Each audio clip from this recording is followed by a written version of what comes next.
Pastor जी का बहुत बहुत धन्यवाद।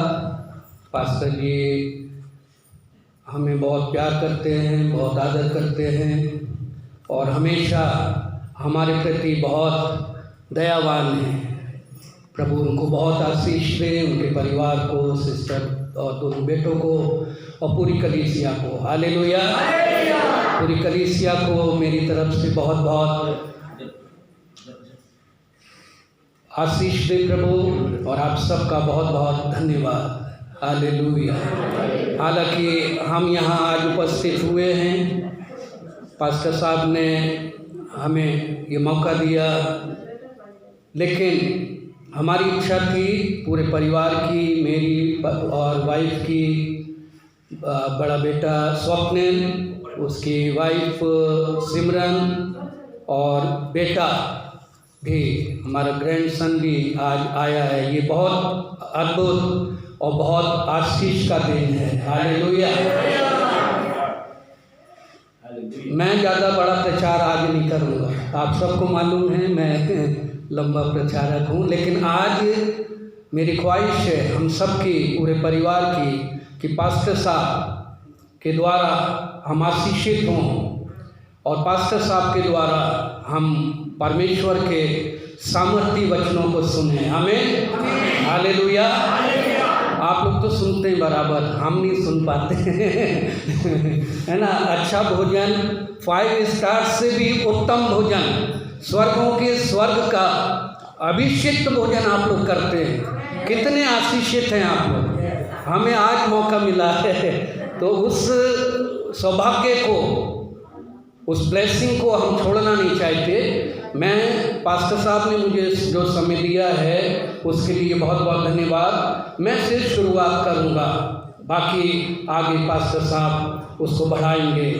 सो आज हमारे यहाँ आने का उद्देश्य, हमारे पोते का, हमारी इच्छा है, मेरी पत्नी, हमारे पूरे परिवार की, कि पास्टर साहब के द्वारा, पास्टर साहब की कलीसिया के द्वारा, उनके बड़े महान अभिषेक के द्वारा हमारे पोते का अभिषेक हो और उसका नाम वो घोषित करे। आमीन।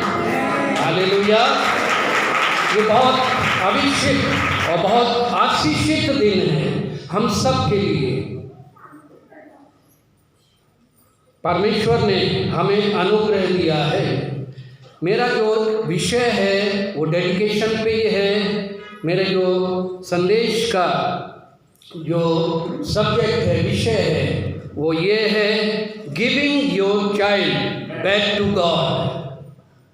अपने बच्चे को परमेश्वर को पुनः सौंप देना। हालेलुया। जो कुछ हमने प्रभु से पाया है संतान के रूप में, पुत्र या पुत्री के रूप में, उसे फिर से हम परमेश्वर को अर्पित करें। ये परमेश्वर चाहता है, हमारा स्वर्गीय परमेश्वर की इच्छा है कि जो कुछ हम परमेश्वर से पाते हैं संतान के रूप में और अन्य आशीषों के रूप में, किसी भी प्रकार की आशीष जो हमारे जीवन में प्राप्त होती है, उसको परमेश्वर को हम समर्पित करने वाले हों। हालेलुया। और जब हम ऐसा करते हैं तो हम परमेश्वर के महान उद्देश्य को अपने जीवन में पूरा करते हैं, परमेश्वर की इच्छा पूरी करते हैं। आमीन। हम हमेशा दुआ करते हैं, पता नहीं आप लोग इस बात को करते, ये प्रार्थना दोहराते या नहीं दोहराते। अगर दोहराते हैं ठीक है, नहीं दोहराते वो भी ठीक है।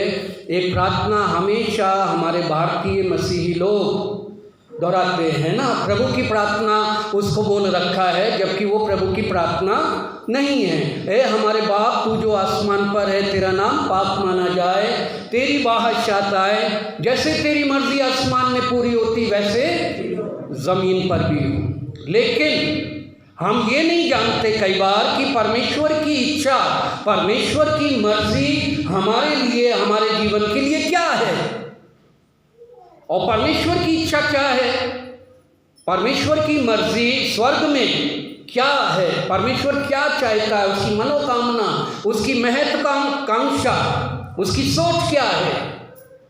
और हमारे प्रति परमेश्वर क्या सोचता है, इसे हमें भली भांति समझना है। तो मेरा विषय है giving your child back to God, अपने बच्चे को परमेश्वर को समर्पित करना, फिर से लौटाना। हालेलुया। इसका अर्थ आप अन्यथा ना लें कि परमेश्वर को दे देना, परमेश्वर ने ले लिया, उसके अलग अर्थ हैं, वो गलत अर्थ है। परमेश्वर को समर्पित करना सबसे बड़ा उदाहरण जो मैं जानता हूँ बाइबल में और मुझे पसंद है, वो पहला शमूएल उसका पहला अध्याय, यदि उसका 10 और 11 वचन हम पढ़ेंगे तो वहाँ पर क्या लिखा है। एक धर्मी स्त्री, एक धर्मी माता की प्रार्थना, पढ़िए प्लीज। पहला शमूएल पहला अध्याय 10 से 11। एक धर्मी परमेश्वर भक्त, परमेश्वर का भय मानने वाली एक माँ की प्रार्थना है। जितनी भी माताएं हैं उसको ध्यान से सुने, प्रभु आपको आशीषित करेगा। आमीन। पढ़िए। मैं मन में व्याकुल होकर यहोवा से प्रार्थना करने और बिलख बिलख कर रोने लगी और उससे यह मन्नत मानी, हे सेनाओं के यहोवा, यदि तू अपनी दासी के दुख पर सचमुच दृष्टि करे और मेरी सुधि ले और अपनी दासी को भूल न जाए, तो अपनी दासी को पुत्र दे, तो मैं उसे उसके जीवन भर के लिए यहोवा को अर्पण करूंगी और उसके सिर पर छुरा फिरने ना पाएगा। आमीन। यहाँ पर 6 बातें हैं उसकी प्रार्थना में जो हन्ना ने की, लेकिन मुख्य प्रार्थना ये है जो यहाँ लिखा है, यदि तू मुझे पुत्र दे, अगर तू मुझे पुत्र के द्वारा आशीषित करे मेरी प्रार्थना सुनकर, तो मैं उसे तुझको लौटा दूंगी, तेरे सन्मुख तेरे लिए समर्पित करूंगी। और उसी अध्याय का 27 और 28 वचन पढ़ दें। यह वही बालक है जिसके लिए मैंने प्रार्थना की थी और यहोवा ने मुझे मुंह मांगा वर दिया है, इसीलिए मैं उसे यहोवा को अर्पण कर देती हूँ। इसलिए ये साफ लिखा, यह वही बालक है जिसके लिए मैंने प्रार्थना की थी। हालेलुया। प्रभु परमेश्वर प्रार्थनाओं को सुनने वाला परमेश्वर है। बोलिए आमीन। हम प्रार्थना करने वाले बने, परमेश्वर से प्रार्थना में मांगने वाले बने, और जो कुछ हम मांगेंगे परमेश्वर हमें देगा, ये उसका वायदा है। आमीन। कि जो कुछ तुम मेरे नाम से मेरे पिता से मांगोगे मैं तुम्हारे लिए करूँगा, ये उसका वायदा है और परमेश्वर के वायदे अटल हैं। हन्ना कहती है ये वही बालक है जिसके लिए मैंने प्रार्थना की थी और यहोवा ने मुझे मुंह मांगा वर दिया है। मुंह मांगा, हालेलुया। रत्ती भर इधर उधर नहीं, बिल्कुल स्पेसिफिक, बिल्कुल डेफिनेट। वही बात परमेश्वर हमारी प्रार्थना को सुन के करता है।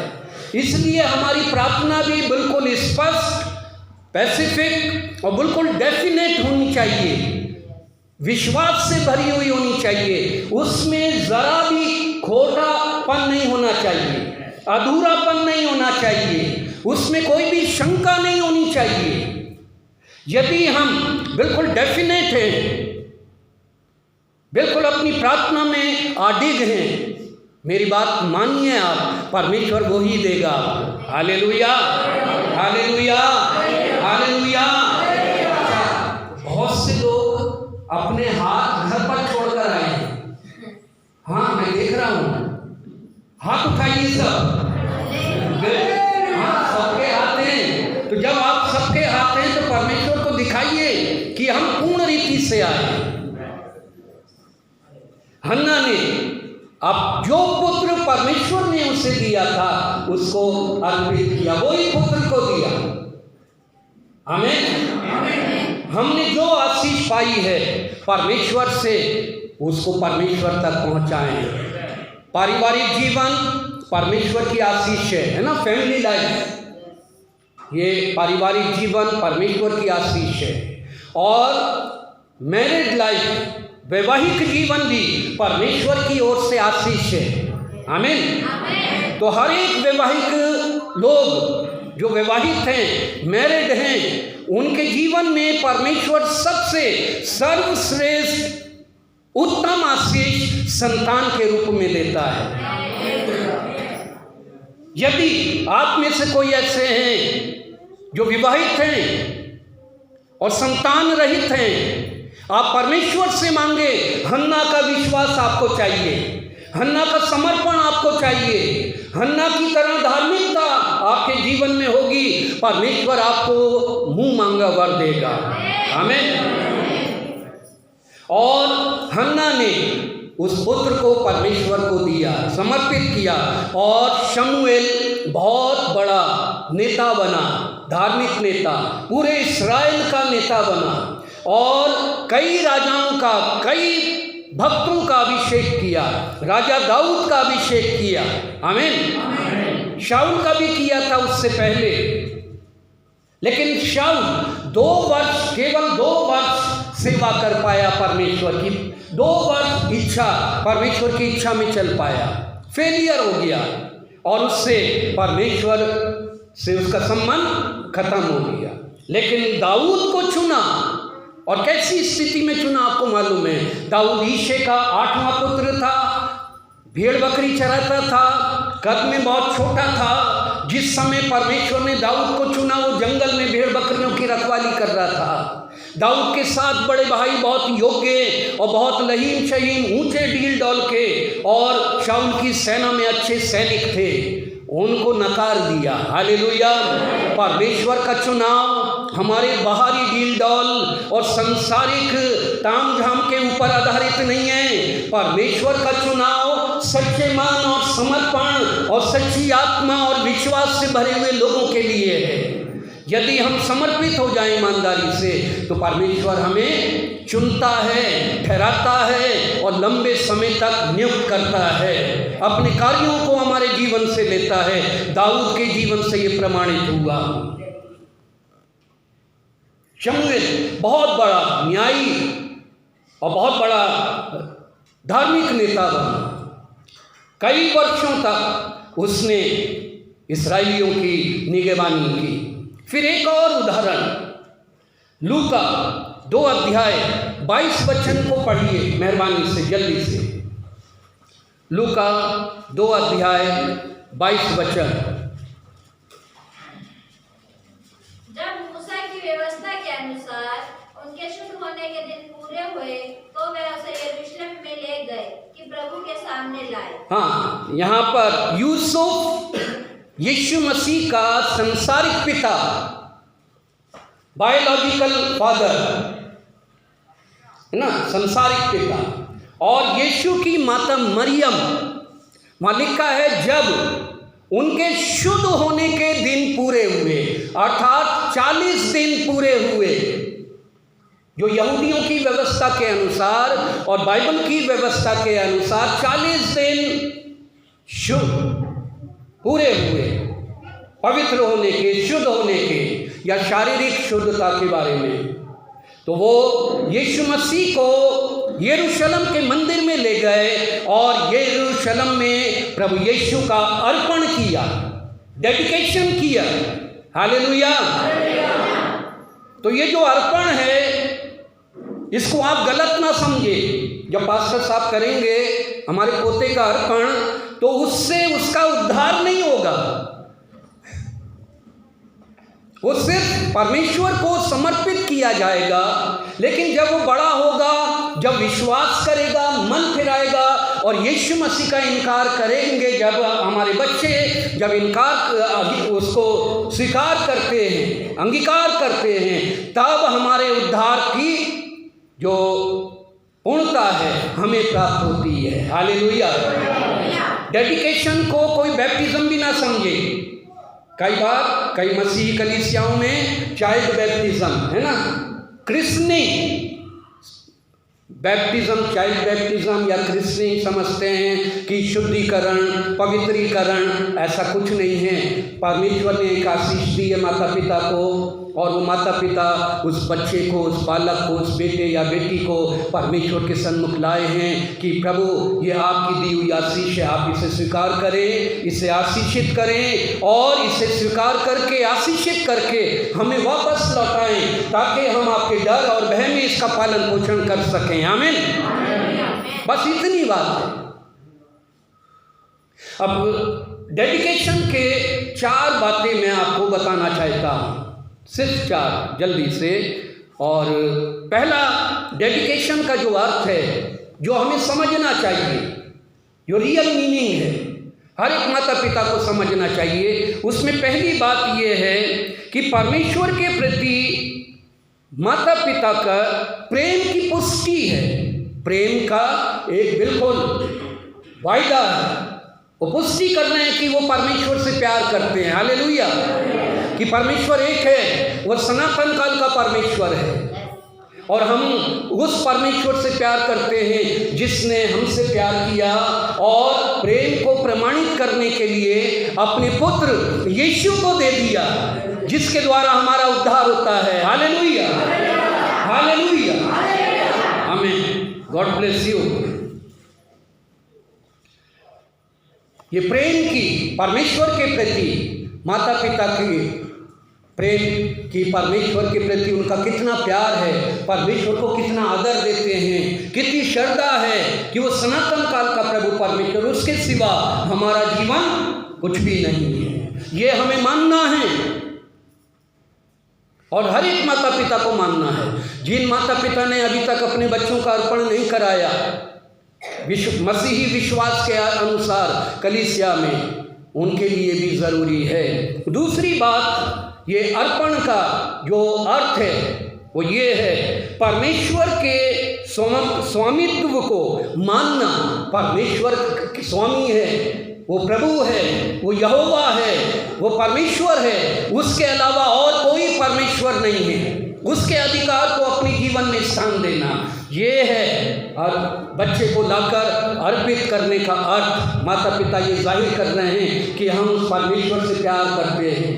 वो परमेश्वर हमारा स्वामी है, वो हमारा प्रभु है, उसी के ऊपर हमारे जीवन का आधार है। आमीन, हालेलुया। तीसरी बात है, परमेश्वर के मार्ग